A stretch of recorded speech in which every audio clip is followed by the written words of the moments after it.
Hi guys, nanabuta. And sa atong video karon kay medyo late upload na ni siya. Char, katuning nagluto ko og spicy fried shrimp og stir fry nga pichay. O diba? Mo na siya ang ato ang shrimp din ha. Ako na siyang gitimplahan og ground black pepper, garlic powder, ginisa mix og salt.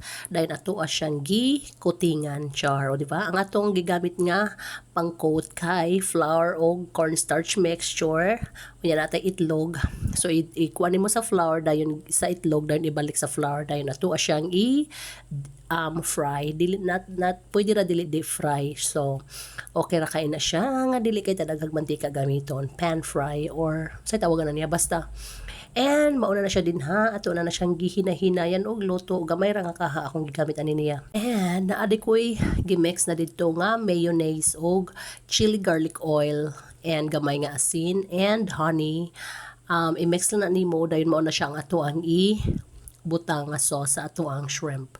Mao na siya ang tawag nga spicy fried shrimp, o diba?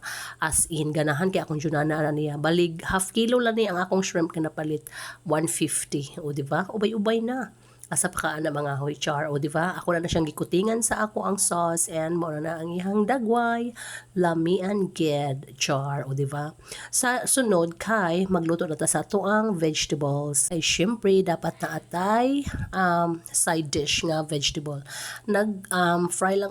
Nagsaute lang ko din ha og onions og green onions og ginger og garlic.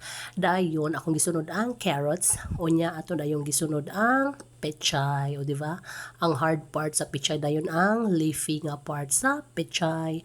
Akong gitimplahan na niya kay salt, ground black pepper og ginisa mix. Dayon gibutangan ako og soy sauce, sayang wala ko'y oyster sauce, maong soy sauce lang akong gibutang nga gamay nga tubig, gamay ra jud kaayo. Dayon ato na siyang butang ag slurry pampalapot sa ato ang stir fry. And look at that, inguna na ang ihang dagway, maong ato na siyang butangan og slurry and voila, luto na ang ato ang veggie stir fry o ang ato ang shrimp is ready na.